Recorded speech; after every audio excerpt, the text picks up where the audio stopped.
Hey, what's up? It's Mountlover, and today I'm going to be giving you yet another full character breakdown, this time for Ibuki, the newest character, or one of the newest characters in Street Fighter V. So, normally when I do these guides, I try to sing the character's praises to no end, and try to convince you to pick up the character if you haven't already. But Ibuki is sort of a unique flower in that before you can really embrace her, you have to sort of accept a few truths about her. And the glaring truth is that Ibuki is just a weak character. Now, when I say that, I don't necessarily mean that she's necessarily a bad character. I just mean that she's weak in that she has low damage output for her practical combos, and she has very little health. She clocks in at 900 HP and 950 stun, same as Karen. However, Karen has a lot more damage potential than Ibuki has. And it's not even the fact that her basic meterless bread and butters are low damage. It's that not only does she have low damage practical combos, she can't really spend meter effectively to extend them. While she does have options to extend combos using meter, you don't get as much as you would expect in return as compared to what you put in. Another quirk that you sort of have to accept with Ibuki is that she is extremely meter dependent. Every single bar of her super, every bar of her V-Trigger, and every single one of her kunai is a precious resource. Her V-Trigger, her V-reversals, and her meter are basically used for dealing damage and for keeping yourself safe. And her kunai are basically the glue that hold together the rest of her arsenal. If you want to use her V-Trigger, you're going to need a kunai in order to make that work. If you want to use her meter effectively, again, you're going to need a kunai in order to put together her best tools. So once you run out of kunai, you're basically out of options. Even if you have meter and V-Trigger, you're not going to be able to do very much without your kunai. Once you run out, your options are either to try to get them back or to just play with a very gimp style using what few tools she has left out of her kunai.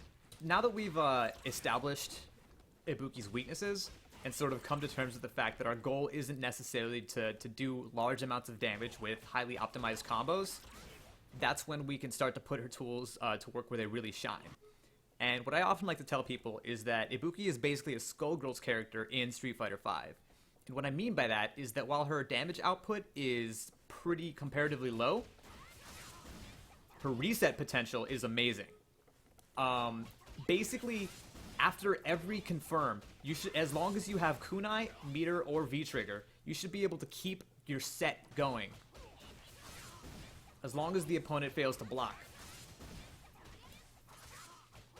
Until you run out of meter, or until you get a stun. It's very easy to get stuns with this character, and it's very easy to get perfects even, if you start a match with full meter. However, it's also easy to get perfected because of the fact that you have very low health. So matches with Ibuki can really go either way depending on who you're playing and depending on who you're playing against. Another thing about Ibuki is that she is very fast. She has an amazingly good forward walk speed. As a matter of fact, if you compare her dashes, her forward dash to her forward walk speed, you'll notice that the dashes are just barely faster than just holding forward. That's how good her forward walk speed is. As if Ibuki's movement options weren't already good enough, she also has access to these command dashes that can literally close the distance from full screen to nothing in the blink of an eye. She can also use them to go through her opponent. However, it's important to note that there's no invincibility here. If somebody puts out a button, it will stop you in your tracks unless you manage to dip behind them during the startup frames. Her backwards walk speed, just like Karen, is a lot slower than her forward walk speed, but it's still usable. You can still shimmy the opponent quite effectively. Her backdash is pretty decent. What's important to note is that all of her dashes, just like in every other rendition of Ibuki in every other game, have these after image effects. This may seem like just an aesthetic thing or like a gimmick. However, when you're trying to bait throws or buttons out of your opponent, that little split second of an after image absolutely does help in making your opponent think that you're still close enough. Ibuki's also got some pretty good air movement options. She has 3 different ways of sort of changing her momentum when she's in the air. which can prove useful for various different situations.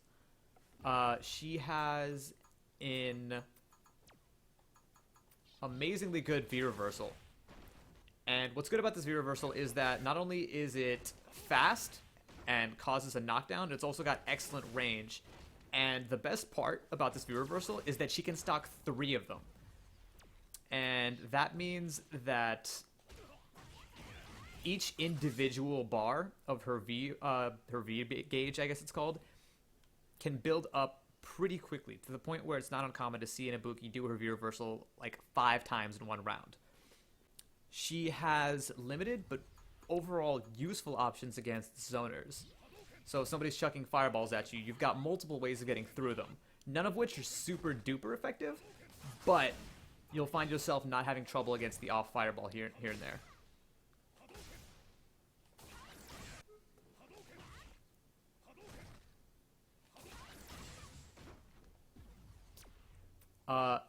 In terms of anti-airs, Ibuki has some great options. She's got her crouching heavy punch, which deals a lot of damage and leads into some great setups. She's got her back medium, which also leads into some amazing setups, depending on the timing in which you press it. And then finally, she's got her air throw, which is always a favorite staple in my book in terms of anti-airs. Alright, so let's get started talking about Ibuki's special moves. The thing that I want to start with is her kunai, because there's so much to say about her kunai, and this is sort of like the pinnacle of her arsenal. This is the glue that holds together the rest of her arsenal. And so if you don't know how to use her kunai properly, Ibuki is going to be impossible to use. And there is quite the learning curve when it comes to knowing how to use these kunai. So first off, you've got basically 3 types of kunai on the ground. You've got your light punch, your medium punch, and your heavy punch. However, practically speaking, it's not going to matter which one you use, because usually when you throw these kunai, you're close enough so that all 3 of them hit.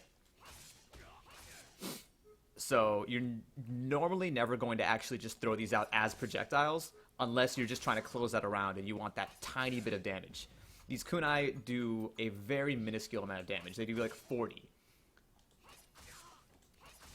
You only have 6 of these. So that means if I were to throw out 10 kunai consecutively somehow, I would still not even come close to doing half of Ryu's damage, half of Ryu's health.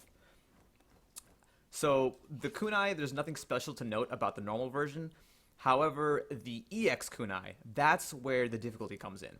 So people who play on a hitbox and a stick are going to have no trouble with the inputs for these kunai. So we've got the far kunai, the far EX kunai, which goes basically at the full distance and explodes when it lands. And the input for this is medium and heavy punch. Down forward, medium, and heavy punch at the same time. If you press all 3 punches, you'll still get the far kunai. This one is probably the least useful, because normally if you are in combo range and you're trying to throw an EX kunai to keep a juggle going, the far one is going to end up going straight through the opponent and just explode behind them. This means that every single time, unlike the normal kunai, which you can use whichever one you want, when you're using an EX kunai, you have to space it deliberately so that the explosion lands where your opponent is and doesn't go way off behind them. So not only do you have to master throwing this far EX kunai, you also have to master throwing the medium and short one. So the medium kunai is down forward, light punch, and hard punch. Light punch and heavy punch at the same time. So it goes about that distance. So basically, this is the distance at which maybe sometimes you'll get like a counter hit medium punch. Not much else though. But yeah, so it's pretty far, but still, like, if you use the medium version in some like more practical, like normal combos, like it'll still go behind them. The most useful version of the EX kunai is the light EX kunai, and so this is the version that you get by pressing light punch and medium punch at the same time. So light and medium gives you a close kunai. Light and heavy punch give you the medium kunai, and then medium and heavy punch give you the far kunai. So you just sort of have to append this to memory and make it muscle memory to know which kunai to use in which situation. Now, pad players are going to have a lot of difficulty doing these inputs. down forward, light and medium, down forward, light and heavy, down forward, medium and heavy. It pretty much requires you to be able to press any combination of 2 punches at any given moment. And so for pad players, which often have either like all their face buttons that available to them with only their thumb, or 4 face buttons and 2 like bumpers or triggers to access their normals, it's going to be very difficult to get some of these combinations. And so one trick for pad players is what you do is you bind a button to all 3 punches, so that whenever you want, you can just press down forward all 3 punches. And this always gives you the far EX kunai. However, if you hold down a button as you're doing this, say if I hold down light punch. If I hold down light punch, when I press down forward all 3 punches, the light punch is already in use. And so when I press down forward all 3 punches, I only get the medium and heavy. Similarly, if I hold down medium and press down forward all 3 punches, I only get the light and the strong, and that gives me the medium EX kunai. And then finally, the most useful version, if I hold down heavy punch, it only gives me the light and the medium because the heavy punch is in use. So this is the shortcut that I use to get these light kunais because I do play on a PS3 pad, a PS3 or a PS4 pad. So this is important to know. Like, this was definitely a huge hurdle figuring out how to get these EX kunai when I was first learning to play Ibuki. And so this trick was a lifesaver. If it weren't for that, then I literally would not be able to play this character without switching to a hitbox or a stick. And you may be thinking, like, wait a minute, hang on. You're telling me to hold buttons, but if I hold a button with Ibuki, she has a move bound to that. Yes, and this means that you have to get in the habit of holding the buttons that you need in the middle of your combo, but not long enough to actually get the kunai release.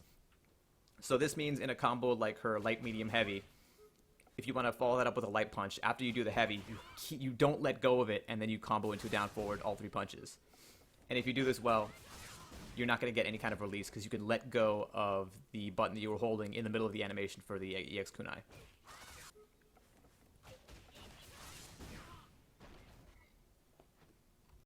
So in addition to being able to throw kunai on the ground, she can throw them in the air, just like in previous games. However, her arc at which she can, or the height at which she can throw these kunai is very limited. She has to be at a specific height in order to throw them. There are ways to get kunai closer to the ground. However, just off of a normal jump, know that you're never going to be able to throw one close enough to the ground that you can reliably combo off of it. It is possible to get a standing light punch off of one of these kunai.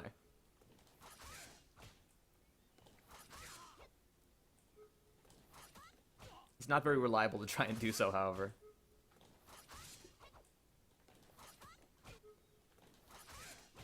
There we go. Yeah, you can just barely get that standing light punch in there if you clip them in the toes perfectly. If you space it and time it perfectly. However, there are setups to make Ibuki able to combo off of her kunai, which come in super handy, which I'll go into more detail.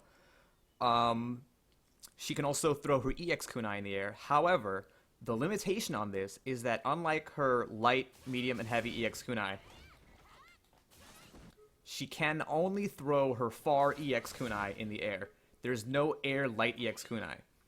So I'm pretty sure this was intentionally designed this way to prevent vortex shenanigans, because if you could throw a light EX kunai on the ground as somebody was waking up, then that would turn Ibuki into a super vortex character again.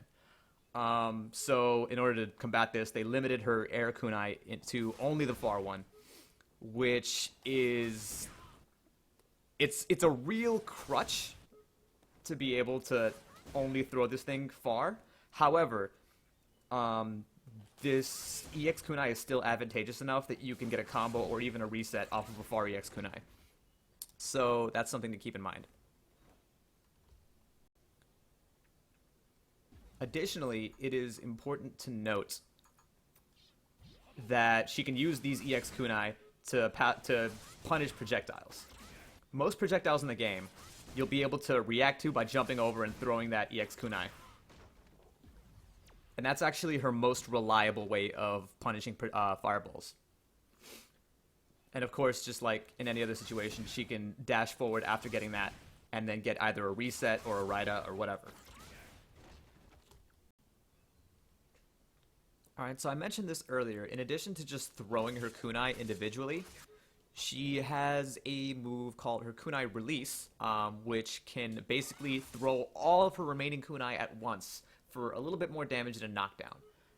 And the input for this is basically just to hold down a punch on the ground and then let it go. Just as simple as that. Similar to what Balrog's turnaround punch or Birdie's whatever that is, Bull Revenger. I don't think it's his Bull Revenger. It's his Bull something or other. I don't remember what the names of the moves are. But yeah, you just hold a button and let it go. And if you hold down Light Punch, she'll throw all of her kunai straight in a line like that. If you hold her Medium Punch, she'll throw them with a bit of a spread.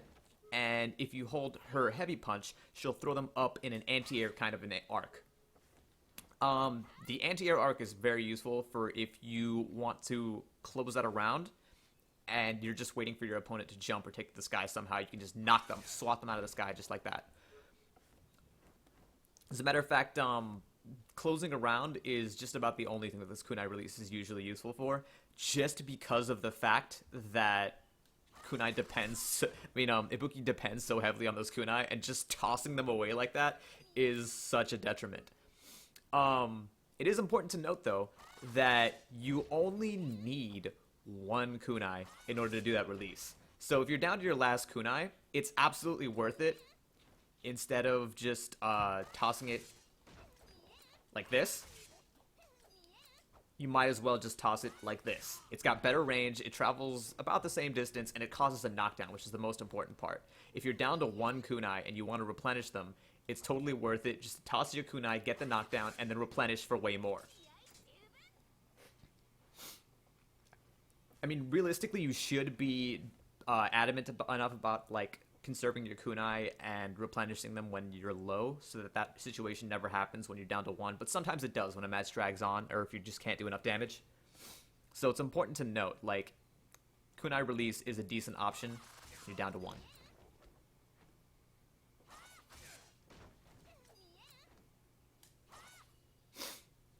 So in addition to being able to throw those, to release your kunai on the ground by holding a punch, you can release them in the air by holding a kick. So if I hold light kick and I jump, then she does this very, very delayed downward arc on her kunai. It releases a lot slower than you would think. So it's a lot less useful than you would think for, you know, an air kunai. If I hold her medium kick and jump into the air, she'll throw them in that sort of like downward spread, and then if I hold her heavy kick, throw them in the air, she'll throw them in a huge spread that pretty much covers the entire screen. So that huge spread, again, is very useful for closing out rounds. And similarly, you only need one kunai in order to toss them in the air. So I'll show you what one kunai looks like with each variant of this. So that just as you expect, one kunai released with light kick looks exactly like just tossing it in the air. However, it causes a knockdown, and it's actually slower than just tossing one kunai. You'll notice if I just have one kunai and then I hold light kick and I jump, there's a lot more startup on that kunai. So, I mean, I guess if you really need the knockdown, it's worth it, but just know that it's a lot slower and easier to react to than just throwing a kunai in the air. If I hold medium kick, you get this really steep angle. I mean, like, the fact that that angle on that medium kick kunai is so steep can be useful for some sort of, like, wake-up shenanigans. So feel free to play around with that. However, just know that situations where that require, like, setups that require you to release all your kunai or to only have one kunai remaining are very situational and not really practical. Finally, when you hold heavy kick and do her air release, you get, again, like a pretty steep angle, but not quite as steep with the medium kick. So all in all, with one kunai remaining, her air release options aren't really too useful. What you want to keep an eye out for is her ground release. That's the useful version for replenishing your kunai. Alright, so you've been seeing me replenish my kunai once I run out. This move is called Kunai Hojo, and this is basically just a quick half circle back kick motion to replenish one kunai. And it takes 54 frames in its entirety to pull out one kunai. Now, depending on how long you hold that kick, you can pull out more kunai. 1 to 5, or 1 to 6 rather. And after you do this long enough, you'll get a feel for how long to hold the button for which number of kunai.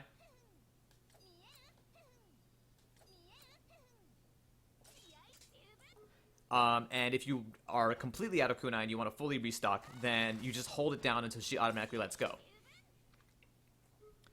So it's important to note that if you need more than one kunai, it's never ever a good idea to just pull out 2 back to back, because that's a grand total of 108 frames, for which time you could just hold it and pull out like 5.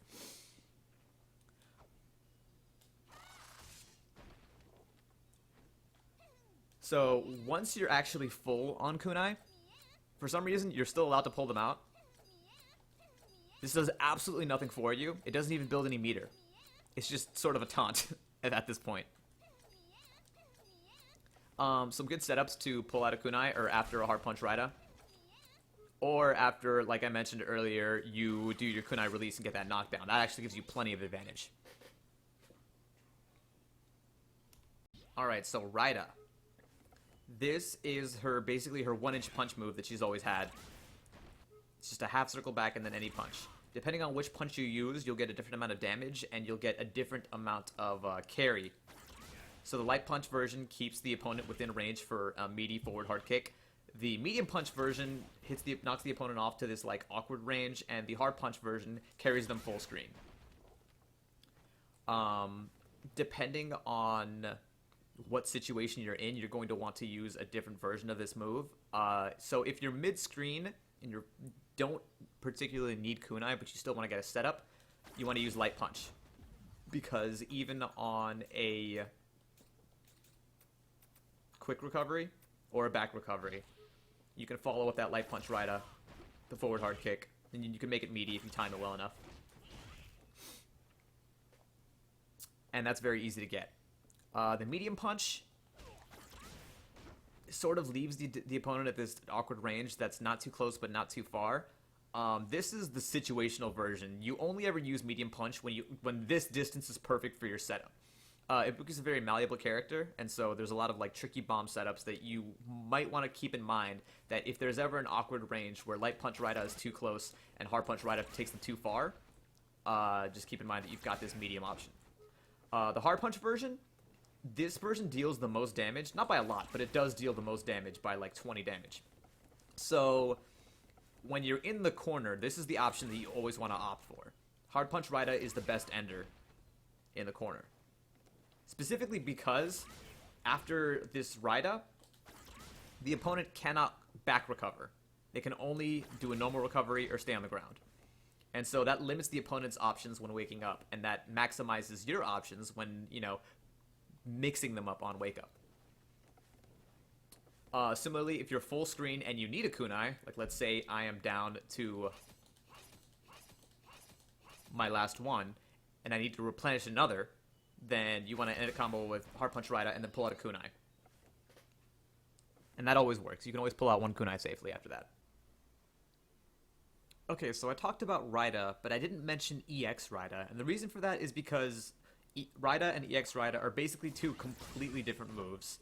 So whereas Raida is just essentially a hit grab, EX Raida is a forward advancing special that has some projectile invincibility. However, the startup on it is not entirely projectile invulnerable. That means that if you're trying to go through fireballs using this EX Raida, you're going to have a little bit more trouble than you bargained for. So, while I can in fact go through Hadoukens, if I'm too late on the timing, I will just eat it to my face there. And so this isn't a very, very reliable way to get through projectiles. The range on it is better than it looks. And this is especially effective against Shotos because Shotos, like, their hurt boxes, like, sort of move forward a lot with that Hadouken motion. All of their arms that extend there have hurt boxes on them. However, for some other characters like Guile, you're going to have a lot of trouble actually going through their sonic booms. However, there is still a lot of utility for this move against Guile and Laura specifically. Against Guile's V skill, you can very easily just go through it using EX Rida. And against Laura's electricity, you can, again, very easily just pass right through and hit them with that EX Rida. However, this is not safe on block, so you cannot just throw it out whenever you want.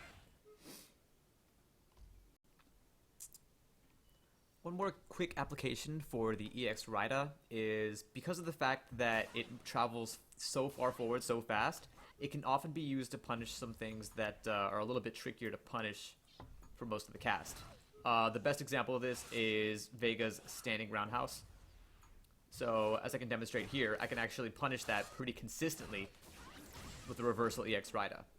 That being said, the startup on EX Rida is relatively long, so against certain other options like Vega's Aurora Slash, the EX Rida is not going to cut it, and you need something like her full super.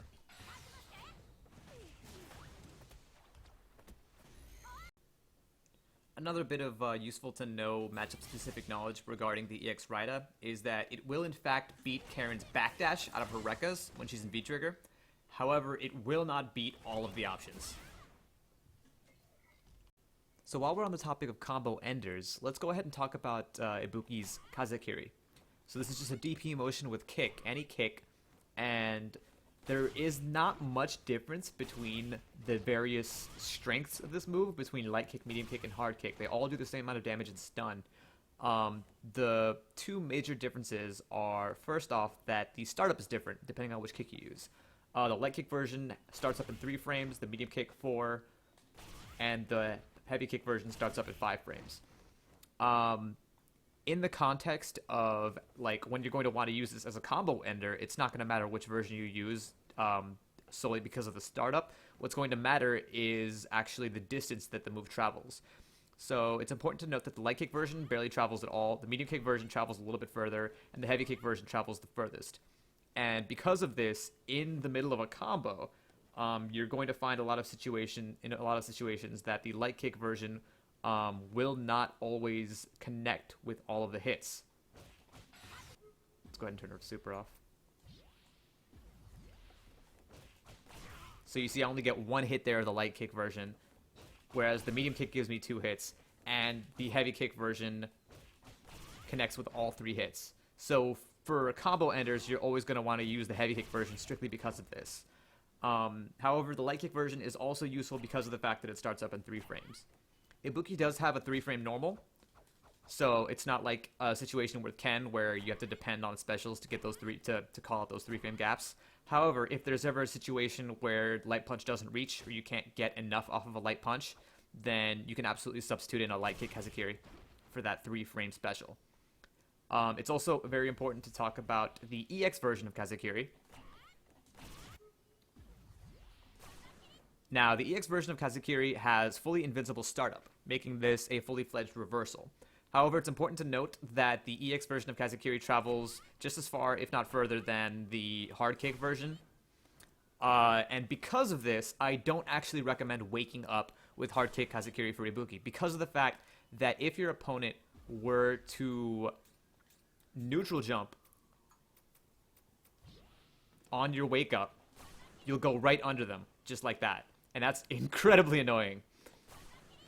And so I recommend using EX Kazekiri solely for, grounded frame traps and stuff like that, calling people out on their non-type block strings instead of trying to use it as a wake-up option. Another thing to note about EX Kazekiri, unlike the other versions of Kazekiri, once you connect with it, she does a second kick, and you can follow up that second kick with a kunai. And this kunai never actually lands unless it's an EX kunai. And what's important to note is that once you've done this combo, you've actually run out of juggle states. So there's not, even though it would seem like you should be able to follow up using these 2 meters with something else, that's not actually the case. You do EX Kazekiri, EX kunai, and then that's literally it. The only utility for this is if you need a tiny bit more damage to close out a round. Other than that, I highly advise against using this 2-meter string. It's honestly just a waste because the EX kunai hardly gives you any damage at all, especially with scaling. I do 140 with just the EX Kazakiri, and I do 185 with both. So sometimes if you absolutely need to close out a round and the EX Kazakiri isn't enough, you can do that as an option, but I would advise against it in every other situation. Another thing to note about Kazakiri is that as a combo ender, it's one of your better options mid-screen. I mentioned earlier that if you use a light punch Raida, you can get this meaty forward hard kick. So you can also do that off of the, let's turn this off again. You can also do that off of the hard kick Kazakiri. However, you also have more options. If your execution is on point, I currently have Ryu set to a normal recovery. You can just dash forward and get a medium punch there, which you can then link into another medium punch or a medium kick or whatever you want.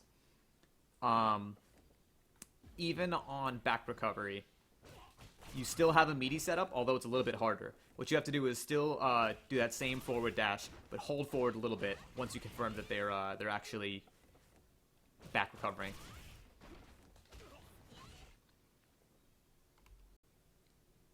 Alright, so we've talked about all of Ibuki's damage-dealing special moves. Now it's time to talk about her movement options. So let's talk about her command dashes and her kite.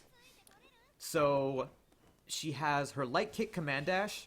Now this version doesn't travel very far, and like especially considering how long the actual duration of the dash is. I believe the light kick, this is called Kasumigake, is 21 frames as compared to a normal dash, which is about 16 frames, I believe. And then the medium kick Kasumigake travels a lot further and has the added property of being able to pass through your opponent. And that version is 23 frames. So for just 3 frames more, you get a lot more mobility. So just for neutral movement, I highly recommend using the medium kick version as opposed to the light kick version. But that light kick version is extremely useful for setups and resets specifically. The light kick version is extremely useful for spacing various setups and cross unders and whatnot. Whereas the medium kick version, usually for most setups, if you use medium kick, you'll travel too far, and you'll end up like not being able to reach. So it's important to keep in mind that the light kick version, generally speaking, is for setups, although there are some setups that involve medium kick as well. And the medium kick version is the better tool for closing it on your opponent and traveling behind your opponent. This is what you want to use in neutral. There's also a hard kick version of Kasumigake, but again, it's a completely different move. It can't even be called command dash. It's more like a command jump. So this, you'll notice that she takes off into the sky very quickly, and then she sort of floats down with a very, very like, her momentum suddenly stops, and she just starts floating down to the ground, as opposed to a normal jump where she just goes up and down at the same speed.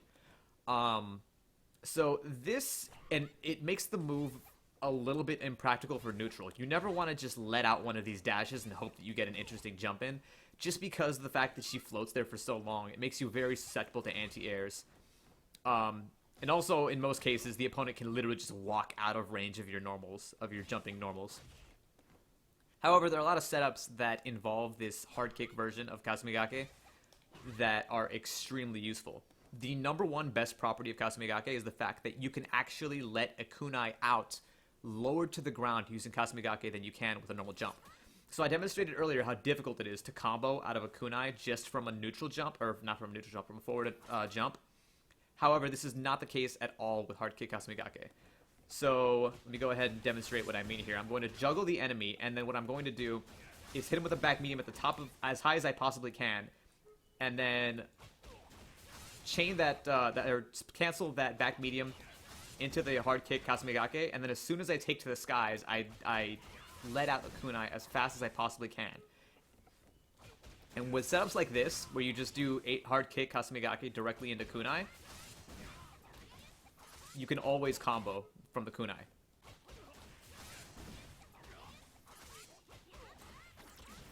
So you'll notice I comboed that kunai into that light punch. And in some setups, you can actually even get a meteor kunai than that.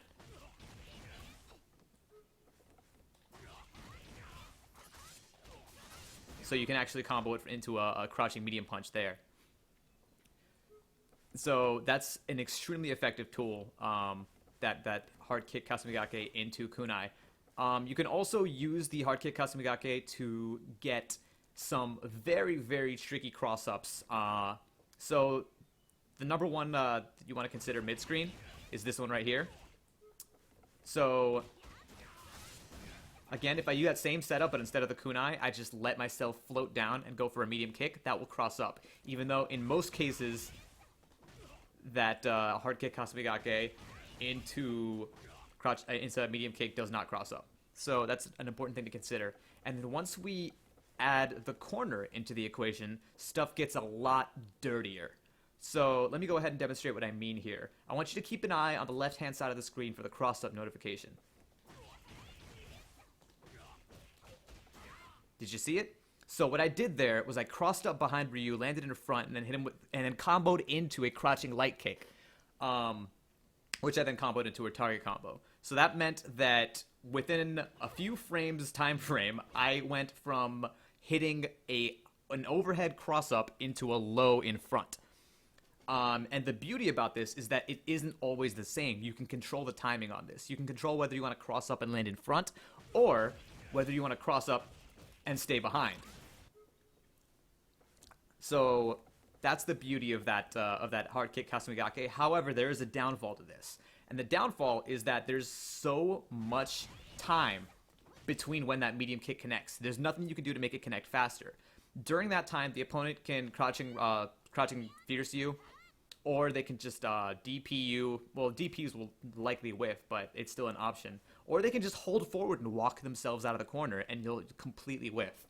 And so they're like, by themselves, neither of one of these options between the kunai, the HK Kasumigake into kunai, between that and the cross-up option, neither one of those two options are particularly amazing by themselves, but when you combine them, it becomes apparent that they both beat each other's weaknesses. So the answers to the cross-up medium kick are to either anti-air or to hold forward.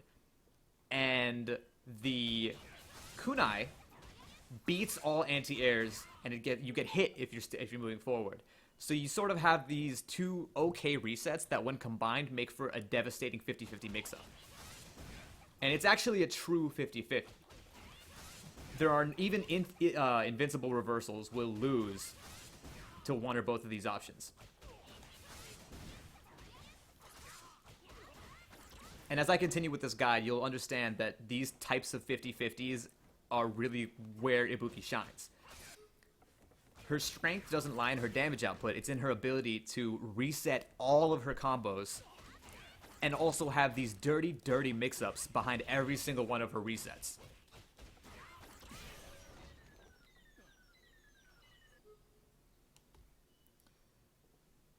Okay, now then, regarding Ibuki's kite.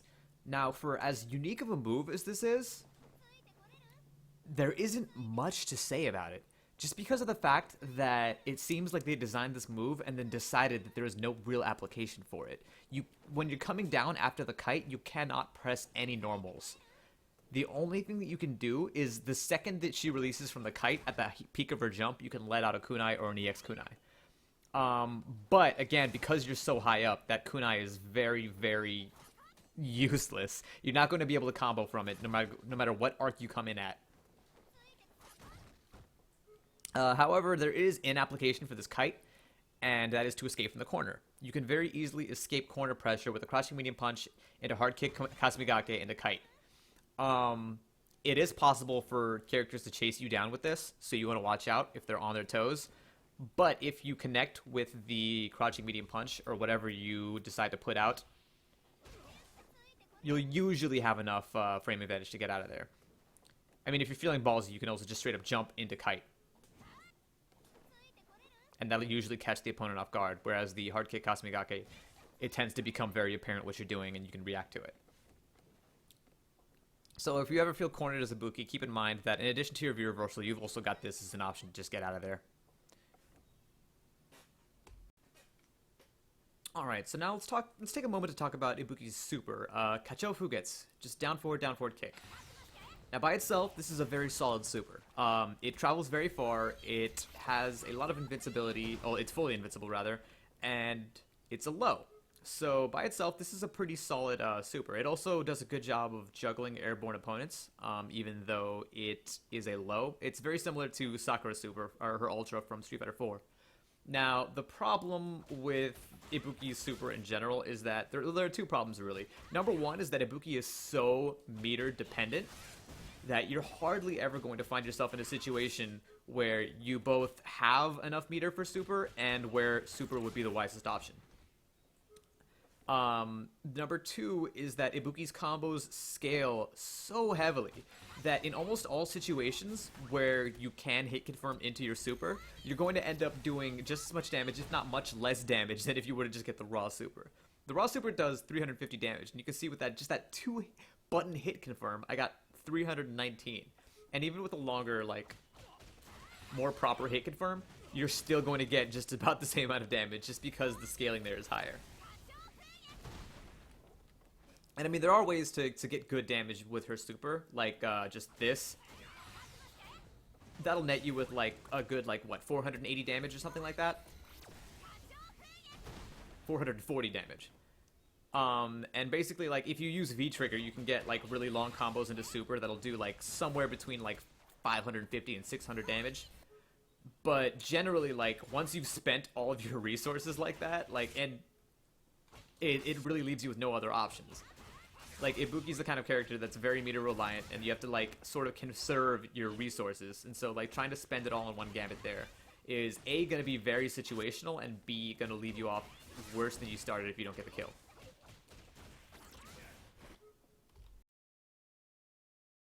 Let's talk normals. So, I'm going to start off talking about Ibuki's jabs. Now, she's got her Standing Light Punch, which starts up in 3 frames, and is +2 on block.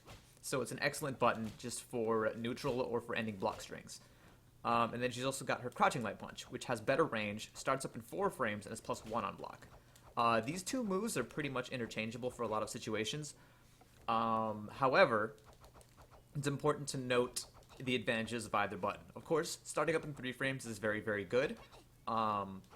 So there are some situations where you need that extra frame, and so that Standing Light Punch absolutely comes in handy for interrupting stuff that normally can't be interrupted with, say, a Crouching Light Punch. However, the extra range on the Crouching Light Punch, in addition to the fact that it is a crouching normal, will make this be your go-to combo starter in a lot of situations.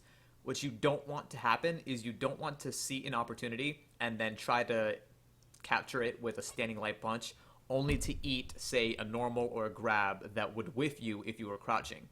This happens surprisingly frequently, like, say, with Karen's Rekka into jump grab, or with Ken's medium kick target combo, or Juri's medium punch into heavy punch target combo that whiffs crouching opponents. There are a lot of situations where if you try to go for this instead of this, you'll end up getting blown up. So I highly recommend, most times, starting combos with this, unless you know for a fact that you need to be standing or you need that extra frame of advantage. So from this Standing Light Punch, Ibuki has her target combo: Light Punch, Medium Punch, Heavy Punch. And there's some interesting things to say about this target combo. Namely, that the full thing, of course, is unsafe on block. This Heavy Punch is -5, so you're going to get punished. But what's peculiar about this target combo is that it's even more unsafe if you don't finish it. Just the Light Punch, Medium Punch, that's like -8.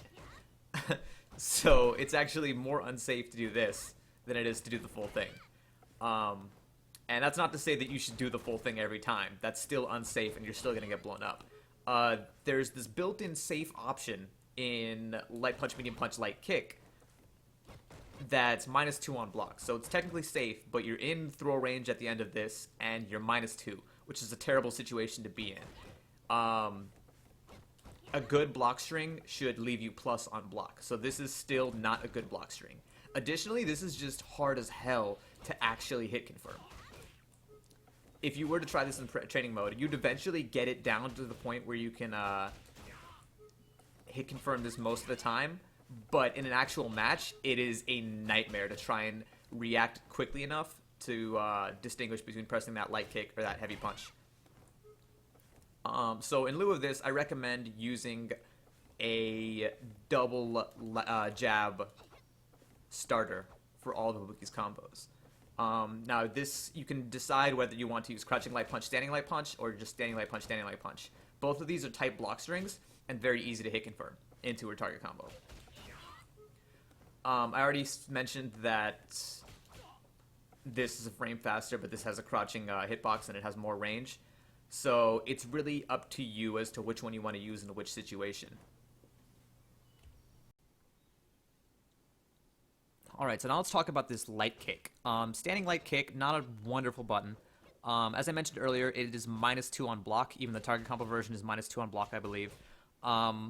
So yeah, you can't just abuse this. This isn't Karen's standing light kick. You can't just continue pressure with this as much as you want. However, there are some really interesting and creative situations in which you can use this. Basically, what you can do is you can buffer this standing light kick into a Kazakiri. And this is really difficult to do because this is such a fast move, just the way that you would normally think to do it. You have to be lightning fast in order to actually get that Kazakiri to not come out on whiff.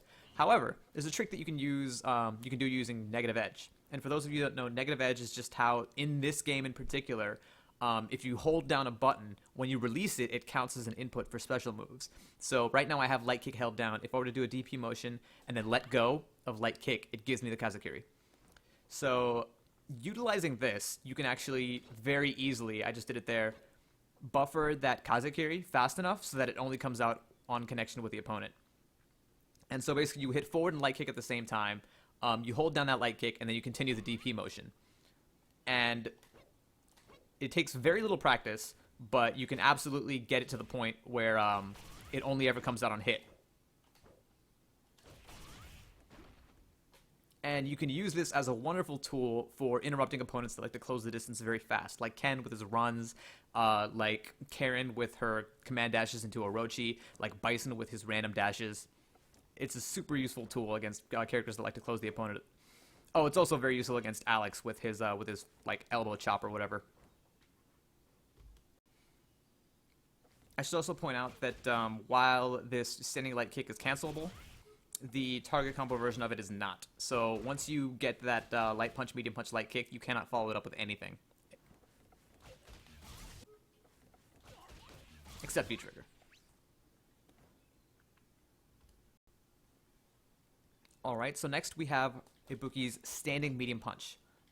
This move, it's not brilliant, but it is one of her best options in terms of the neutral game.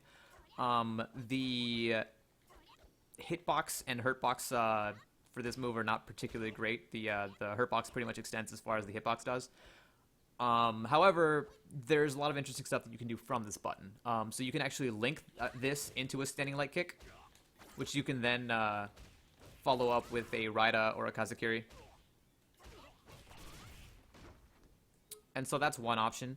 However, my favorite option to follow up from this medium punch is on counter hit, or if you meaty this move by 1 frame, you can actually follow up with a standing medium kick, which you can then follow up into a full target combo. And there are plenty of options that you can get from there. Additionally, you can actually just get 2 of these sequentially on a counter hit or on a meaty. But again, my favorite option is just that medium kick into target combo. Mostly because this medium kick into sweep is super difficult to hit confirm. There's a very, very small window there, an unrealistically small window to hit confirm that standing medium kick into sweep. So I recommend trying to instead go for this standing medium kick counter hit confirm, or meaty confirm, and then go into that. Alright, now let's talk about one of Ibuki's best buttons, and that is her crouching medium punch. Now this punch has a lot of range, and it's interesting to note that the hitbox on this is actually really good. It moves really far forward, and it extends quite a bit past her hurtbox, which means that you can use this very well for counter poking. And so we're demonstrating this here with Ryu's crouching medium kick. And this works for a lot of normals. You can just put out this standing medium punch and very easily buffer into a medium EX kunai. Just like that. And this will pretty much, as long as you're not like connecting straight up, as long as you're just out of range, this medium EX kunai will always be in the perfect positioning. And then you can follow up with pretty much whatever you want.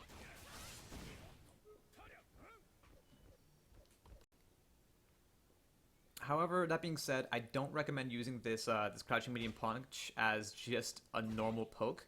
While it does do moderately well, just as a poke, the problem with this is that the range that you can use crouching medium punch from is very awkward for Ibuki, given the distances that her light and medium kick command dashes travel. So if you were to do, say, crouching medium punch into light EX kunai, which you have to do when you're that close, so this range, if you want to go for some sort of a reset off of it, you're going to have a lot more trouble than you should. Because light command dash takes you too far to juggle with that back medium. And a medium kick command dash will put you at this weird range where you're directly underneath the opponent and you end up whiffing that back medium. And so pretty much like the only thing that you can get consistently off of this is something less fun like a Raida. Which is kind of a waste of that EX kunai. So, all in all, while it is a good button, there are better options that you can use when you're at, like, far enough that only this will reach. So, for instance, her standing heavy punch. So let's talk about her standing heavy punch. This actually, it moves her forward, so it's easier to interrupt than this. But because of the fact that it moves her forward, it actually has way better range. And it also brings you closer to the opponent so that light EX kunai will give you some reset opportunities. So if you want to keep up pressure with Ibuki, one thing to consider is that you can always just move back a little bit and come back in with that that standing fierce punch. Also, as I believe I mentioned earlier, this standing fierce punch, although the target combo version of it is not cancelable, this just by itself is totally cancelable. So you do want to use those kunai or EX kunai whenever you can to make yourself safe on block. That being said, you have to be careful because once you're out of kunai, you lose access to this button. There's no way to make it safe, and so you just pretty much never want to use it until you've replenished your kunai. And it's because of a lot of things like this that once Ibuki's out of kunai, she really loses half of her tool set. So you want to be super diligent about making sure that you never run out of kunai. Alright, next up let's talk about Ibuki's standing medium kick. Now, we mentioned this a little bit earlier. So her standing medium kick can target combo into her sweep, which you can then get into a launcher with that whiffs crouching opponents, as you can see there. Now, some people claim that this is hit confirmable. And if that's the case, I most assuredly cannot do it. This is a super difficult hit confirm. However, if you feel confident in hit confirming that standing medium kick in a sweep, then it is a good button in neutral. It is +1 on block, which makes it, again, a good button for neutral. And that's probably one of the best, that's probably some of the best frame data that you'll see for a standing medium kick in this game. And it has excellent range. The range on it is about the same as her standing light kick, even though it wouldn't look that way from the animation. These moves have pretty comparable range. You cannot special cancel this move, which kind of sucks because you couldn't Street Fighter 4, but it's still useful for getting that that sweep target combo. And now, expounding on that sweep target combo, when you just hit it like this, you can follow up with a hard kick Kasumigake, or, you know, a medium kick Kasumigake. Let's take that off. Or a medium kick Kasumigake.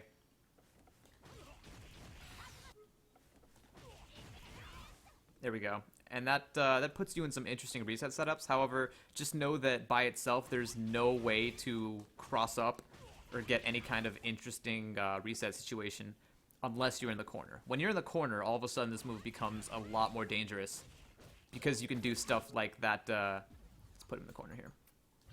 You can do stuff like this cross up into stay in front, or the same cross up into stay behind, or you can do this kunai that combos.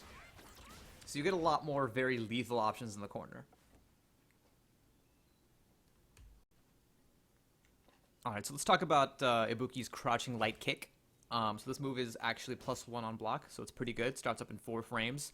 And from this, you can combo into a standing light punch, but you will be out of range for the follow-up target combo.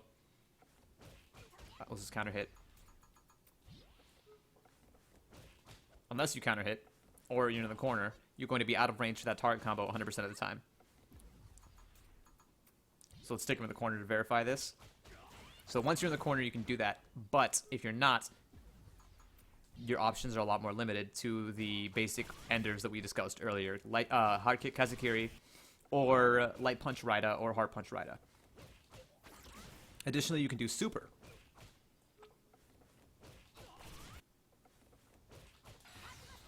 However, just know that the super, this combo into super is going to do a lot less damage than you'd think. This full combo does 319 damage, whereas the super by itself does 350. However, it's a good option if you just have to close out a round, and that's enough damage. Another thing that I should note is that this light kick, this crouching light kick and the standing light punch is not a tight block string. So you absolutely will get interrupted sometimes by reversals here. Let's take this opportunity to talk about Ibuki's overhead, forward and medium kick. So this is a pretty unconventional overhead when you can stop to consider it. So although the startup on it is not particularly long when compared to the other overheads in the game, you will notice if you've ever tried defending against it that it's just very easy to react to and block. And this is just because of the fact that it's telegraphed so heavily. This is the most telegraphed overhead in the game. The entirety of the animation is just wind up in the air. And so I like to think that this is the easiest to block unless you've got some sort of a tricky setup behind it to sort of conceal it. That being said, you'll also notice another unconventional aspect of this overhead is that it's +3 on hit, meaning that Ibuki can combo out of her overhead. This is pretty amazing. This means that the risk-reward factor of the overhead is significantly increased as compared to the rest of the cast. And just like her crouching light kick, although you're too far away from mid-screen to follow up with her full target combo, in the corner, if you were to get your opponent into the corner, then all of a sudden you're close enough to get that full target combo. And so then you can increase the risk reward of this overhead even further by getting your opponent into the corner before you opt to go for it. Now, what's interesting to note is that there's actually another version of this overhead that is actually way better in its properties. Instead of being +3 on hit, it's actually +5 on hit, which super increases your follow-up options. And that is this peculiar target combo that Ibuki has for some reason. It's called a target combo, but it doesn't actually ever combo. And that's this standing medium punch into overhead. Now, for whatever reason, when you target combo standing medium punch into overhead, its properties improve dramatically. And so from this, you can get a lot of stuff that you couldn't actually get before. And it's very hard to see. Most players probably wouldn't even know without looking it up that standing medium punch actually target combos into overhead. It just looks like you're doing those two moves back to back. Just keep that in mind, however, that there are a lot of situations where you can sneak in that standing medium punch into overhead target combo to get a much better version of it. So next up on Ibuki's list of normals is her forward heavy kick. Now there's a lot to say about this move. So in addition to being only -3 on block and having excellent range and crush countering on counter hit, this move also does a pretty excellent job of going through projectiles and over lows during its airborne frames. It's not airborne throughout the entire duration of the move. The startup there is a little bit, is still vulnerable to getting hit by projectiles and lows. However, if you can get a feel for when this, when the airborne frames on this move take place, you can absolutely start to react to projectiles. Keep in mind that it is much harder to go over slow projectiles, and so you shouldn't opt for this every single time. Just when you can feel that it's the correct option to make.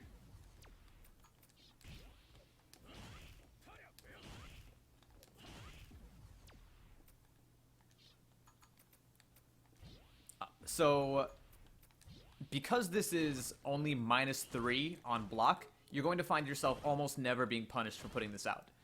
It is possible to punish from close range against certain characters. Like, it may be possible with certain characters' 3-frame normals to follow up with some sort of a punish and some sort of an optimal punish combo. The more likely scenario, though, is that you'll find yourself getting punished by a 3-frame special, like a light DP or Ken's light Tatsu. So as long as you space it perfectly, most of the time, you'll usually be pretty safe. You don't have to worry about getting punished, unless you make it a habit of doing this from point blank too often. Now, that being said, this move has one glaring weakness. And that weakness is in its startup frames. This move takes a whopping 14 frames to start up.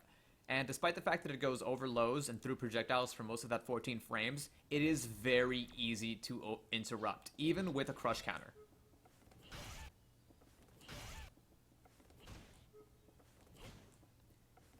If you use a light, you're going to find yourself even being able to react with a button, although it's much easier to just anticipate when this forward heavy kick is going to come out and react with a button of your own. Some good players will even be able to time a crush counter when they see it coming.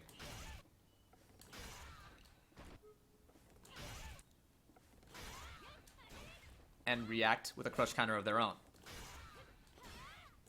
And so, putting this out there a little bit too often is a bit of a gamble.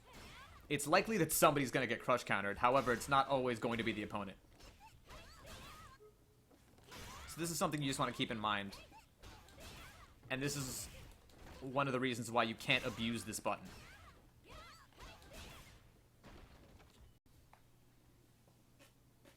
So let's take a moment to talk about the options that we get after connecting with a counter hit forward heavy kick. So what a lot of players like to go for is just that Raida follow-up. And that's very easy. We can almost always follow up with a Raida. And from light punch, we can follow up with yet another forward heavy kick. And from heavy punch, we can actually buy ourselves time to replenish a kunai. However, because of the fact that this forward heavy kick puts our opponent in this free juggle state on counter hit, we can follow up with whatever normal we want. And so there are two basic ranges that we have to consider from which we can get different follow-ups. So the first one is this far range from which we can follow up with a crouching medium punch. Now from that crouching medium punch, we can use light kick command dash to stay in front and go for a reset. Or we can use medium kick to go behind. And so we've got a nifty little left-right mix-up to follow up our counter hit forward heavy kick. Now if we're a little bit closer, we can actually do better. We can do better than just that left-right mix-up. We can use this standing medium punch when we're in range after this counter hit. And from there, we can get the same left-right mix-up, albeit it's a little bit different in how we decide whether we want to stay in front or go behind. So from max range, or if we delay that medium punch enough, we can decide to stay in front after connecting with that that standing medium punch into light kick command dash. And then when we're a little bit closer, we will pretty much always go behind. So we have a little bit less control over it, although we do have a little bit of faculty there. But in addition to getting that left-right mix-up, we can also incorporate a high-low mix-up, just by virtue of that target combo standing medium punch into overhead option that we discussed earlier. So this is a better version of the overhead that's actually +5, at least +5, And so from that, we can follow up with some pretty heavy-hitting combos that lead into better reset opportunities. And so in addition to just being able to hit them with the left-right, we can also decide to go for this overhead option. And then that makes this low option even more effective. So not only does the opponent have to worry about blocking left and right, they also have to worry about blocking high and low. So it's quite the scary mix-up if you can get this down and learn to incorporate this after your crush counters. I do admit that this takes a lot of practice, especially to learn what range that you're at and decide, you know, is the standing medium punch going to whiff? Or should I use the crouching medium punch, or am I close enough to get that better mix-up off of that standing medium punch? Either way, you get a pretty good mix-up, so it's up to you to decide what you want to use and how you want to incorporate it. But I recommend absolutely paying attention to that. Alright, so we've talked about Ibuki's crouching medium punch, and we've talked about her forward hard kick. However, we haven't really taken a moment to talk about her crouching medium punch into forward hard kick target combo. So, at first glance, this might not seem too useful. So the reason for this, there are two reasons for this. Basically, number one is that her forward hard kick by itself is only -3, meaning it's almost never going to go punished. Whereas this is always going to be -5. Meaning that an opponent who recognizes that you're doing this particular target combo and knows their frame data will be able to punish you almost every time. Additionally, the second reason why this doesn't seem very great is because of the fact that there's not really much that you get off of it on hit. If you're getting connected with a crouching medium punch and you've got some meter, there are just way better options that you can follow up with.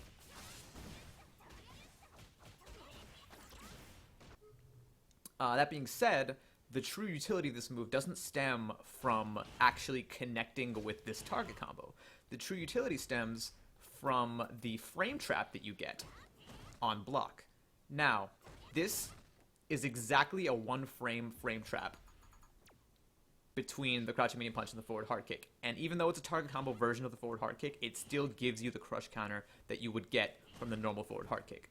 So I've set Ryu to do Mind's Eye here, which is a 2-frame startup parry.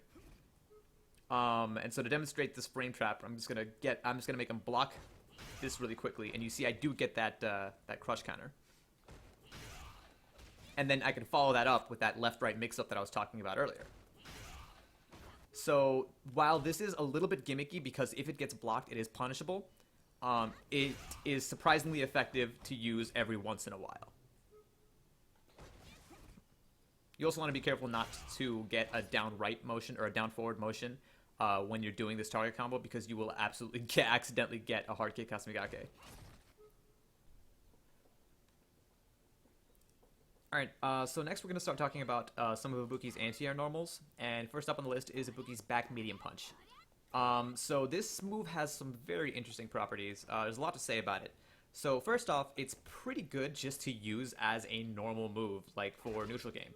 So it works moderately well as a hit confirm. It is neutral on block, and it's +4 on hit, meaning that you can get quite a few interesting specials from this. You can combo this directly into a Kazekiri, because it's special cancelable, or a Raida, or you can just straight up use a command dash to put up some interesting pressure.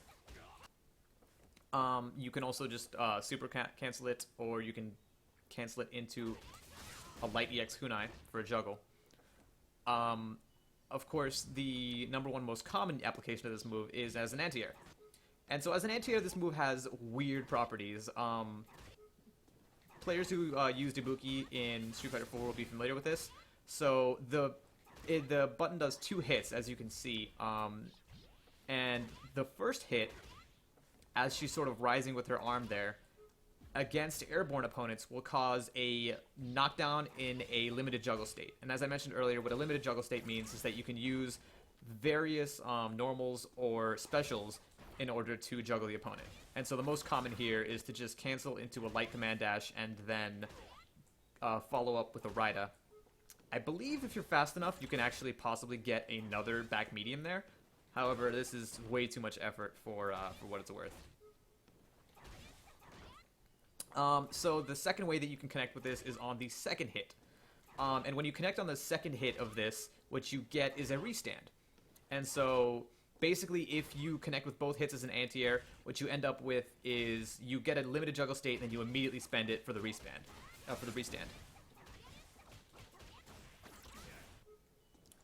And so, of these two options, I actually prefer the restand because you get a reset off of that really easily. But again, there's also that easy damage option, which is the first hit into dash into Raida. And that's the option that you should go for if you don't have any, if you're out of kunai and you need to replenish.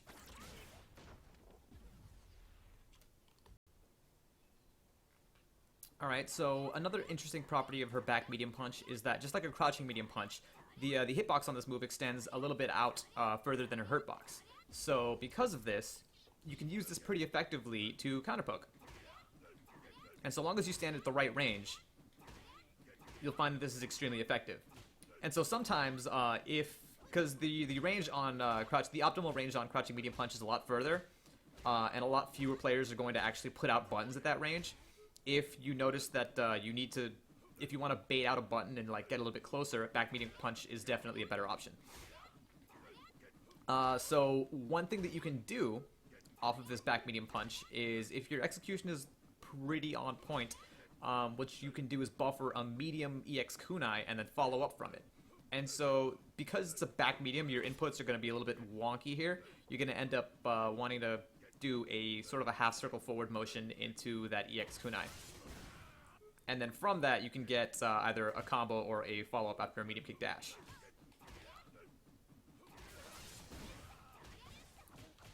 And of course, I'm personally always going to opt for the resets, assuming that I have kunai and meter. Alright, so I mentioned earlier that her setups become a lot dirtier and a lot more dangerous in the corner. And so let me quickly elaborate on what I meant by that.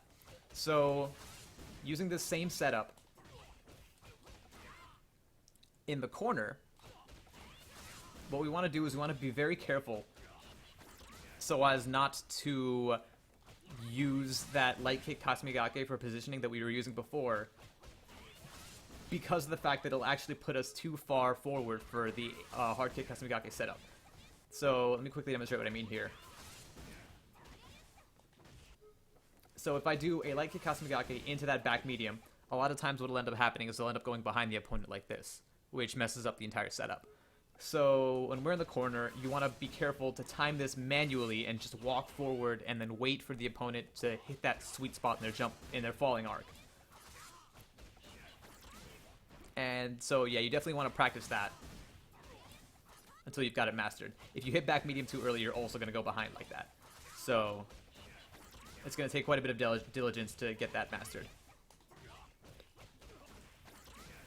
So another thing that you want to keep in mind is that when you're in the corner, in addition to having that kunai, you've got another option that becomes available to you. So you sort of get two mix-ups for the price of one. So if you decide to go for that medium kick option, you can choose, if you press the medium kick early, to stay in front and then follow up with the crouching light kick. So you get an overhead into a low, cross-up overhead into a low in front, and then you can still get the target combo afterwards. Just keep in mind that this isn't a tight block string. So there are 2 points in that combo which could be interrupted. If you want to keep it tight, then just do this. And then, in addition to being able to do that sick cross-up land in front, if you delay that medium kick just a little bit longer, you can stay behind. So long as your opponent doesn't hold forward or anything like that.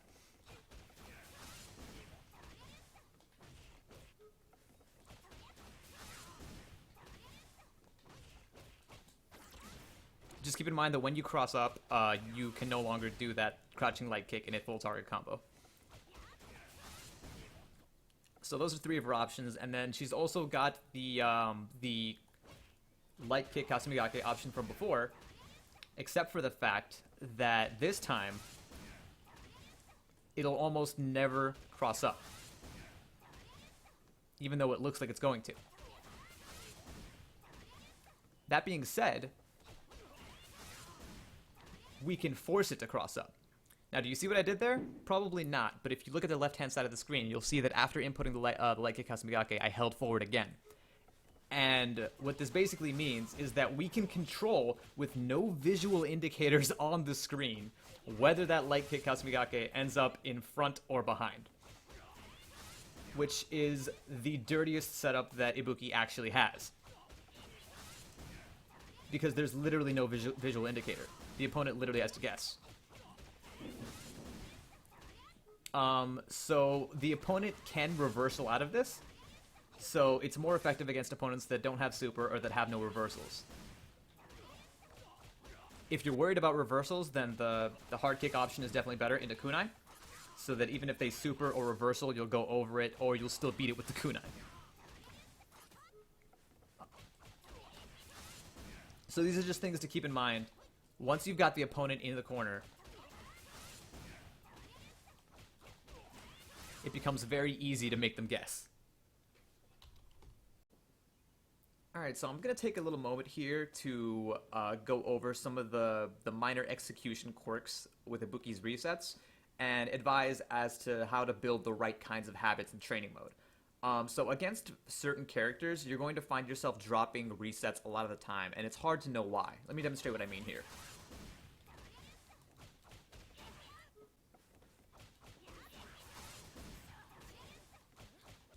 So a lot of times you'll find yourself doing that. You'll end up putting the opponent too far away, and it's hard to know why this happens.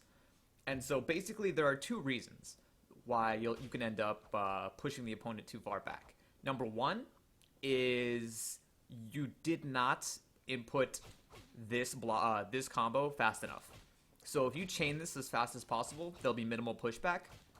But if you're a little bit slow in chaining those two light punches together, then you'll push the opponent too far back. So that's one reason why this happens. Number two is it's possible to be a little bit too late. If you don't meaty that jab correctly when the opponent is landing for that reset, it's possible to end up with a little bit of extra pushback. So one way to know whether or not you're meeting that reset perfectly is to look for this cue. You know that you meated the jab perfectly when your opponent is in a crouching state like that. And so you should try and train your reflexes. It's impossible to do this 100% of the time, but as long as you are looking out for this when you're practicing, it's possible to build your habit so that you get it a astonishing amount of the time. So what you want to do is aim to time all of your setups so that you get that jab perfectly in that crouching animation.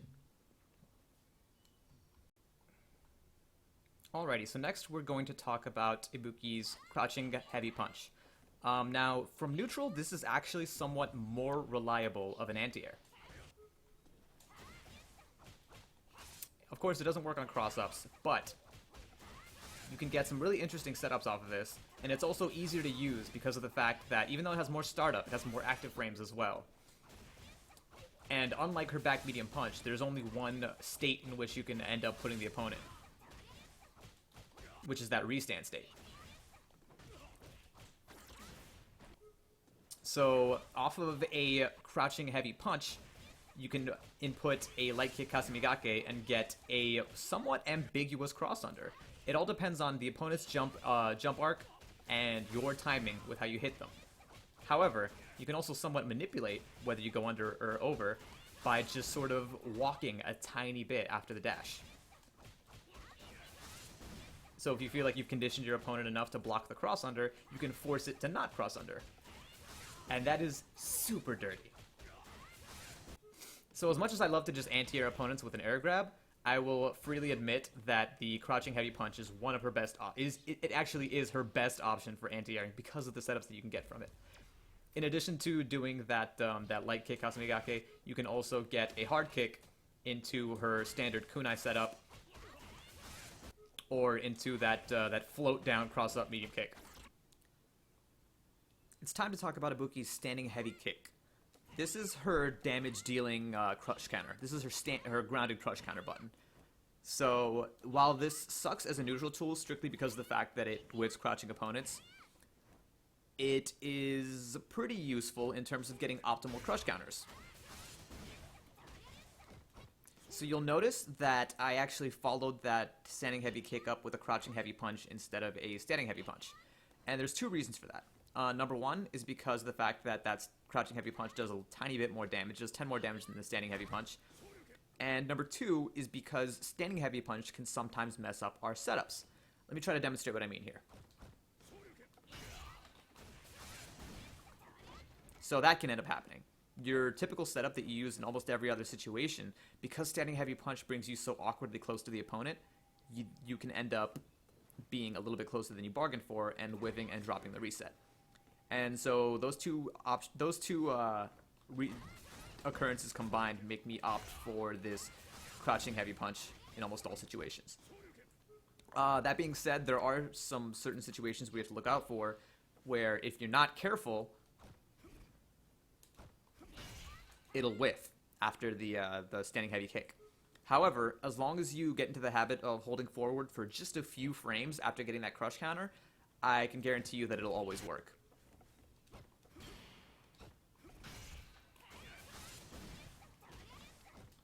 It takes a little bit of practice, but after just 1 or 2 hours of grinding that out in training mode, you'll have that down 100% of the time.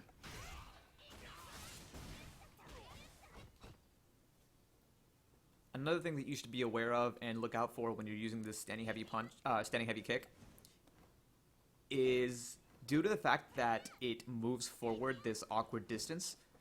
A lot of times when you try to punish a DP, you'll find that happening.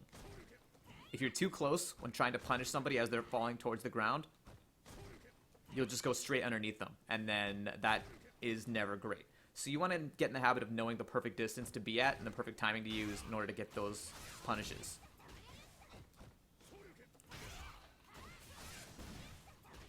Basically, the key is just not to get too close. Keep that safe distance where you know that it'll reach and not go under.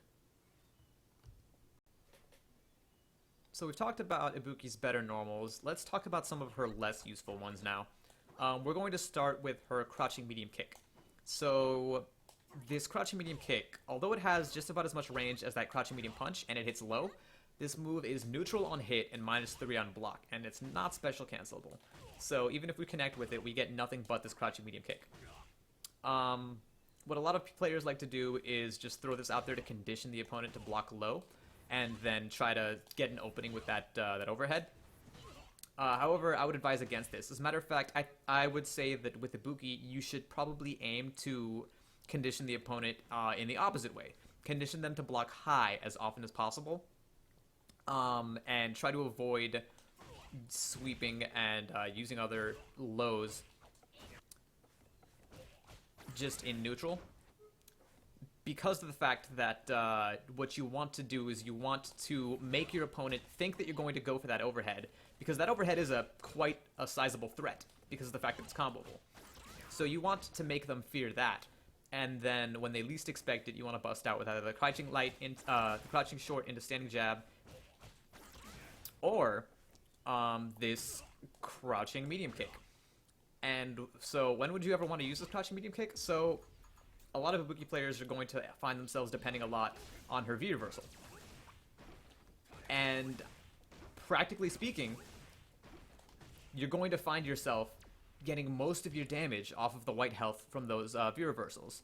And so this crouching medium kick is the perfect way to just make all of that white health disappear in an instant.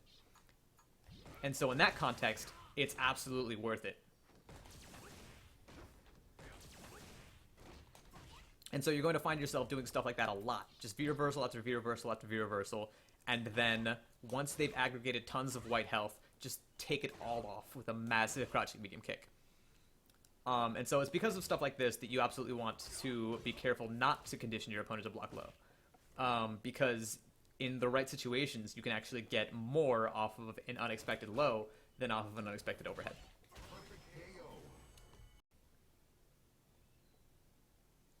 So in addition to her crouching medium kick, we've also got her slide, which is down forward medium kick. And this pretty much serves the same purpose as her crouching medium kick.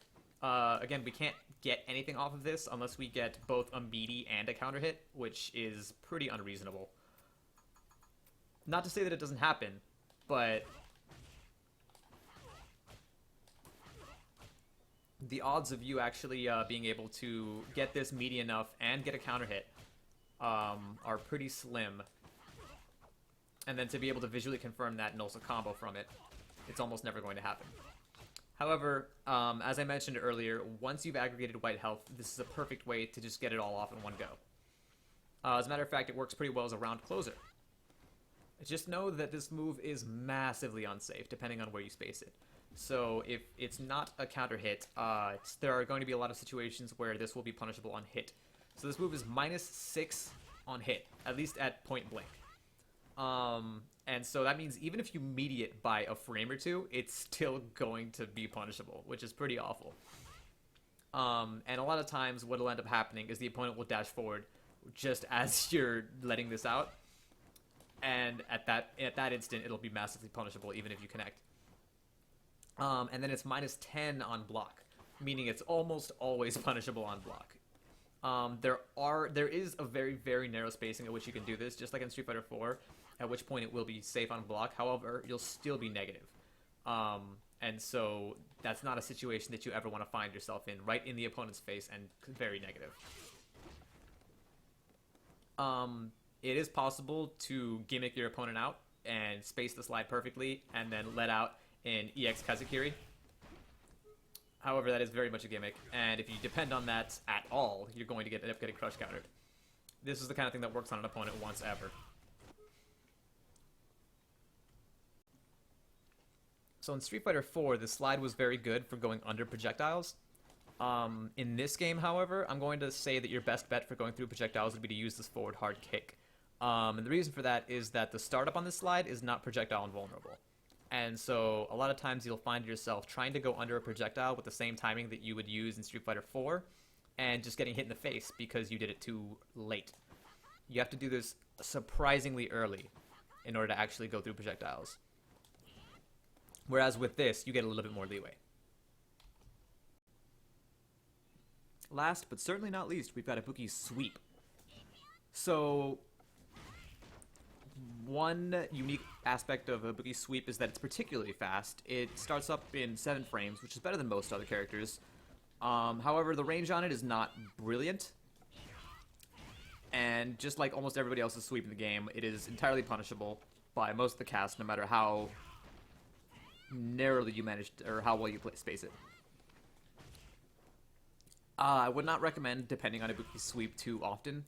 While in Street Fighter 4, Ibuki's sweep was a critical tool in setting up her Vortex game, just know that that's, because of the nature of Street Fighter 5, it's a lot less feasible of an option in this game. While that Vortex definitely still does exist, it's a lot trickier to set up just because of the fact that her kunai travel a lot faster and are a lot trickier to set up like that. Additionally, the opponent obviously has the option of normal recovering or back recovering, which will completely mess up any kind of vortex setups that you try to go for, unless you get, of course, a crush counter sweep. In which case, it's still even pretty difficult to set up anything. You're more than welcome to try and experiment with your own vortex setups, however. Just know that stuff like that is a little bit less viable in this game than it was in Street Fighter 4. Let's take a quick moment to talk about Ibuki's jumping normals. So, we'll start with her jumping light punch. Now, I'm going to go ahead and say that this move by itself is actually pretty terrible. This move is useless. However, there is a target combo from her jumping light punch into her jumping medium kick that can come in handy. Namely, if you follow up that target combo in the EX kunai into a hard kick Kasumigake, and then apply that light punch medium kick target combo, you'll land with exactly enough frame advantage to get a medium punch. So that can come in handy. Keep in mind that if you forego the medium kick, you'll just get a knockdown. So that, although it's easy to block, and there's no real mix-up behind it, it's an easy way to get a meaty standing medium kick, standing medium punch. Next up, we've got her jumping light kick. Now there's a lot to say about. Her jumping light kick is an excellent normal that not only does this cross up very easily, but you can actually use it as an instant overhead on the opponent's when the opponent's waking up. Takes a little bit of practice to get this to time this properly, but it absolutely does work. And in conjunction with Ibuki's bomb, you can actually combo from that instant overhead in some situations, which I'll go over into more detail later. Next we've got her jumping medium punch. So this is basically her de facto jumping medium punch. I mean, it works just like everybody else's jumping medium punch. It works really well as an air-to-air. Although you really shouldn't be depending on air-to-airs with Ibuki anyway, because of the fact that she has an air throw, and she's also got some excellent anti-air options. Next up, we've got Ibuki's jumping medium kick. This is an excellent button. The angle on it is superb, almost a perfect 45-degree angle on that hitbox. And then in addition to that, it also works really well as a cross-up that can be quite ambiguous at times. This move tends to hit behind and land in front sometimes, depending on what kind of setup you're using. In addition to that, it's very easy to get a cross-up. If there's any complaint that I have with this move, it's that it doesn't have quite enough block stun to make yourself safe in terms of doing things like jumping medium kick and a crouching light kick. However, other than that, this is absolutely the air normal that you should opt for when trying to do any kind of jump in. We've also got Ibuki's jumping heavy punch and her jumping heavy kick, which are her most damage-dealing jump-ins. Now, it's interesting to note that this jumping heavy punch does target combo into that jumping heavy kick. However, it's never, ever going to work, even if you manage to connect, except in one very specific circumstance. Let me go ahead and quickly demonstrate what happens if you manage to get this. It just completely whiffs, because of the fact that you don't have enough, you don't have a juggle state after that jumping heavy punch. And the only way to get that juggle state is if you do the hard kick hcb+P into that jumping heavy punch. And that's the only way to make that target combo actually have any utility whatsoever.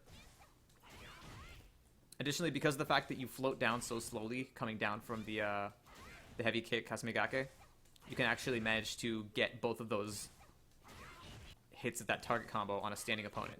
However, keep in mind, this is purely for like stun combos, because if the opponent is crouching, even if you manage to get that hit, you're not going to have enough time to actually get the follow-up because you're too close to the ground. So that's pretty much the only application of this, is once you've stunned your opponent, you back up, and then you do that heavy kick hcb+P, and then you follow up with your combo. And that's basically her optimal damage, starts with that setup. But again, you only ever want to do it on stun. Another thing that I should point out is that her jumping heavy kick in Street Fighter 4 looked exactly the same, except for the fact that it actually spiked airborne opponents.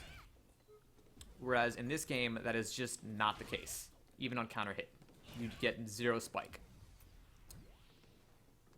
However, out of the target combo, you absolutely do get that spike. As for the practicality of this, there's only really 1 or 2 situations in which you'll find this coming in handy. The first of which is basically this combo. It's a pretty neat way of milking a little bit of damage and stun, is to opt for that after a heavy kunai instead of a Raida. And another one of which is if your opponent neutral jumps, you can actually react to it, as I demonstrated earlier with the hard kick hcb+P, and get that spike. Other than that, there's not really any circumstances under which that spike will be practical. let's talk V-arts. So we've already gone over how Ibuki has an excellent V reversal. As you can see, it's got excellent startup. It causes a knockdown, and we can stock up to 3 of them at once, which means that it's very easy to depend on that V reversal, and we can always rely on it being there for us. In addition to that, she's got her V skill, which is pretty much identical to Karen's Maoken, but with a couple of important distinctions. Number one, whereas Karen's V skill, when she extends her palm in the full version, her hurt box extends just as far as her palm does. The blue flame that extends from Ibuki's hand has no hurt box associated with it. And so this move will beat out a lot more normals than Karen's V skill would. The second important distinction is that whereas Karen's V skill pulled you in closer on block, Ibuki's V skill just sort of leaves you at a distance and actually pushes you back a tiny bit, as you can see there. And so this can be viewed as a net positive or a negative. However, against certain matchups, like let's say Laura, you will definitely have an easier time V-skilling through her projectile with Ibuki than you did with Karen. Simply because of the fact that there's no chance of you pulling yourself forward and getting hit by the projectile. Just like Karen's V-skill, this V-skill nullifies projectiles, but doesn't build any meter of any kind if you manage to snuff a projectile with it. So I would wholeheartedly advise against using it exclusively for that purpose. On hit or block, you'll build a varying amount of V meter depending on whether you use the charged or the uncharged version. So really quickly, on block, the uncharged version will build 10% of 1 V bar. The charged version will build 20% of 1 V bar. And then on hit, the uncharged version will build you 30%, and the charged version will build you 40%. Okay, you're in for an earful now because it's finally time to talk about Ibuki's V-Trigger. So her V-Trigger is her bomb. So this bomb puts the opponent into a free juggle state. As long as it connects, it doesn't get blocked. It doesn't hit low, it hits medium no matter where you connect with it, even if it's on the ground like that. Or high, rather. So the bomb can be blocked both crouching and standing, no matter where it is. There are 3 ways of activating this bomb, that being a neutral or crouching V-Trigger input for a short fuse bomb. You can hold back and press V-Trigger for a medium fuse bomb, or you can hold forward and press V-Trigger for a long fuse bomb. And as you'll notice, after that bomb explodes, you'll have access to your second bomb, which you basically can use at any point before that V-Trigger runs out. I should emphasize that while you're technically in this V-Trigger state, Ibuki has no changed properties. The only thing she has access to is her second bomb, which again has similar properties to the first bomb. The only difference being that the first bomb causes this sort of freezing animation, that V-Trigger animation. And because of that, there's a lot more that you can do with it. If you try to use the second bomb in the same situations in which you try to use the first, you will end up dropping your combos because of the fact that there's no V-Trigger freeze.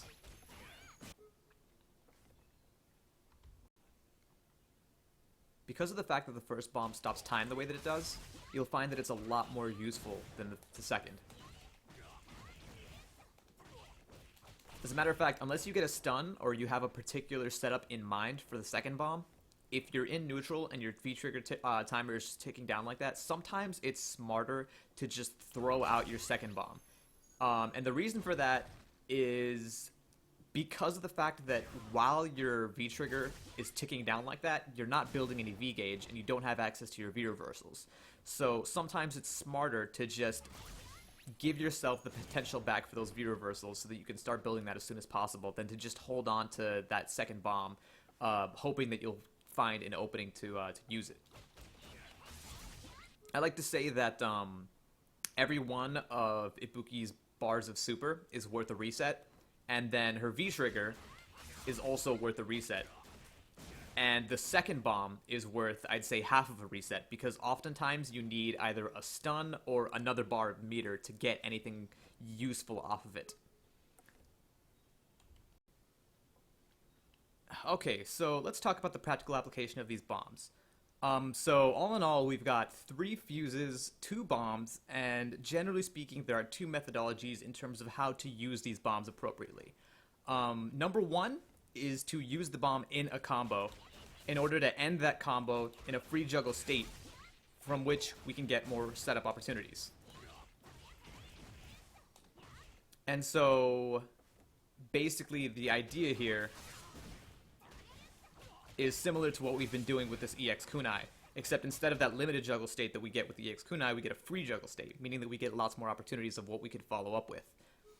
The second methodology for using the bomb is to intentionally not combo into it and create a setup whereby the bomb itself functions as the combo starter for our next combo that we're going to reset into.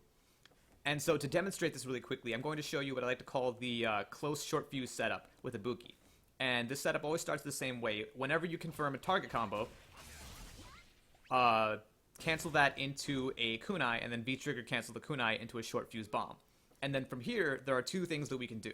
We can either take a step forward just long enough so that we can visually confirm that Ibuki is in fact walking forward, and then do another target combo. And if we do this correctly, we'll end up with something like this.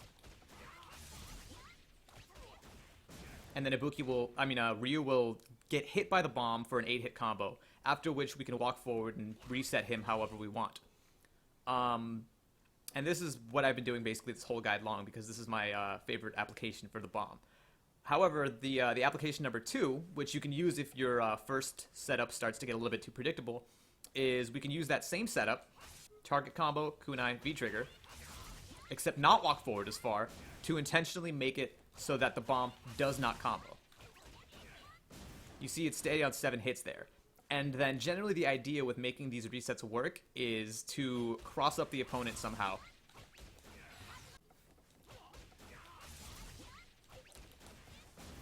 In such a way that it makes it difficult to block. So these are 2 very valid ways of using the bomb. And so generally speaking, what you want to consider is, okay, so which fuse am I going to go for? Which setup am I going to go for? And am I going to combo into the bomb, or am I going to use the bomb as the hit confirm for the next combo itself? Alright, so I showed you guys the close short fuse setup. So let's show you the far short fuse setup. And this is the one that's a little bit more popular because of the fact that it milks more damage. However, it is harder to follow up from. And so the idea here is, instead of following up with that walk forward target combo option, what we do is we just opt for a standing fierce punch into hard kick Kazakiri. And what that'll do is that'll make the opponent fall into the bomb and go flying off onto the other side of the screen, from which we can follow up however we want. It's important to note that after that medium kick dash, in order to close in on the opponent as they're flying away, we will technically be crossed under for an instant there. So whatever inputs you want to use to follow up, you're going to have to input those in backwards. If you were paying attention, you would have noticed that when I actually did that Raida, I inputted that backwards. I had to use a half circle forward in order to get that input. Otherwise, the game would register it as a kunai. So we've talked about some of the setups for the first bomb. Let's elaborate on the second bomb a little bit. So as we mentioned earlier, we don't get that same animation freeze that we do with the first bomb. So the same setup into kunai, not going to work. We can't combo. However, if we replace that kunai with an EX kunai, we'll find ourselves able to do some interesting things with this bomb. It's important to note, though, that these setups with the second bomb are a little bit less potent than the ones that we got with the first bomb. And this is for 2 reasons. Number 1 is that we're spending a meter to get this reset. So basically, there's nothing that we're doing here that we couldn't have done without the bomb. The only difference is that because of the fact that we're using this bomb, these resets can be a little bit more unexpected. Additionally, you'll notice that in order to get another reset off of these bomb resets, we find ourselves having to just settle for a medium punch directly after that. We find ourselves having to go do a medium punch directly after that bomb confirmation. And just bomb directly into medium punch doesn't get us very much damage for the reset that we're putting in. So it's important to keep these things in mind when you're going for these second bomb setups.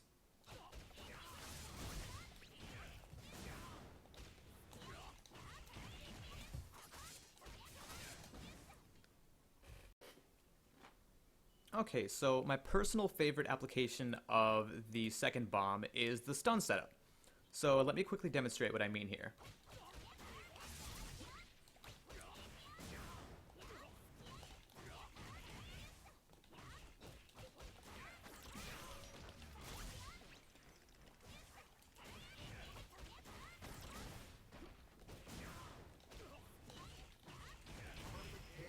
So what I basically did there was, after getting that stun in the corner, what you do is you right away, as soon as you can, throw that long fuse bomb. That's forward and V-Trigger.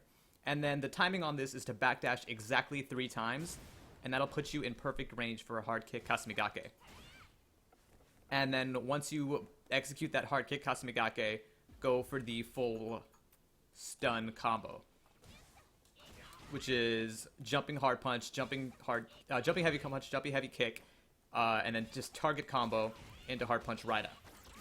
And that will time it out perfectly, so that if you're going for that jumping light kick instant overhead, and your opponent is doing some kind of a quick recovery, that bomb that you placed will combo from that instant overhead jumping light kick. And then from that, you can continue to reset with a standing medium punch into whatever your option is off of that standing medium punch. Now, due to the nature of this bomb and just how flexible it can be, there are 1,000,001 setups that you can come up with for how to make good use of these. And so there's no way that I'm going to be able to list them all out for you. So I highly encourage you to just hop into training mode with Ibuki and see what you can come up with. That being said, I don't want you to treat Ibuki like the bomb is her #1 selling point. Her bomb is strictly a comeback mechanic. You should not ever design your gameplay around having that V-Trigger. Instead, you should focus on what your options are without it, and not worry about saving your V-bars for that V-Trigger. Because as I mentioned earlier, her V-Reversal is really her most dependable tool in terms of using that gauge effectively. So while it's important to know how to maximize the usage of her bomb, in case for those clutch setups, it's by no means the linchpin of her arsenal.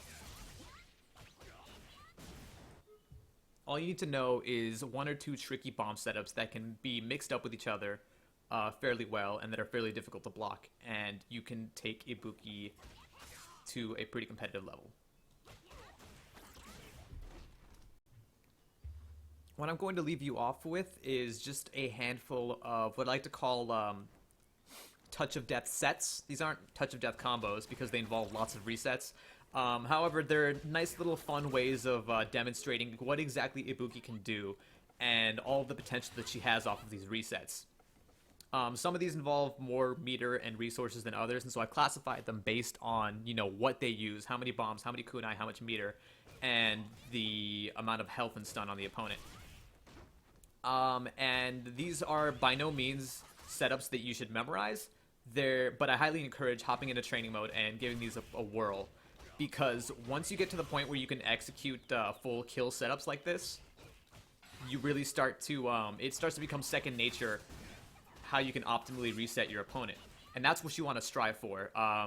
You want to strive for just making these resets second nature to you, to the point where you can mix them up on the fly without really having to think about them too much. You should be able to, when you're playing with Ibuki, know, okay, what was the last reset that I used? Was it blocked? Was it not blocked? What way is the opponent probably going to try to block this time around?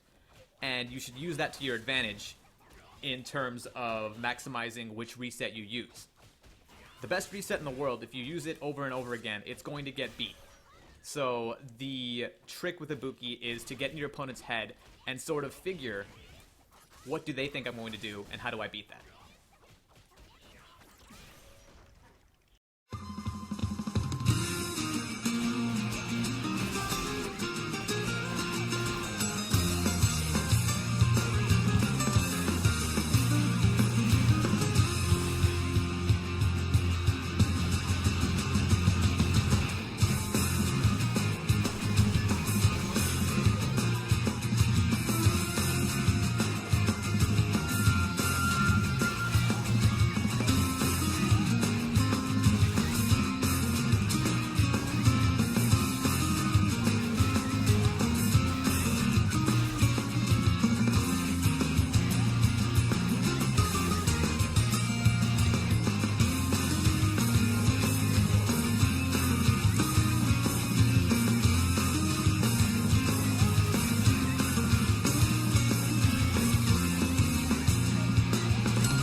Hey, thank you so much for watching. I know these videos can be kind of long, so I appreciate it so much that you've made it this far.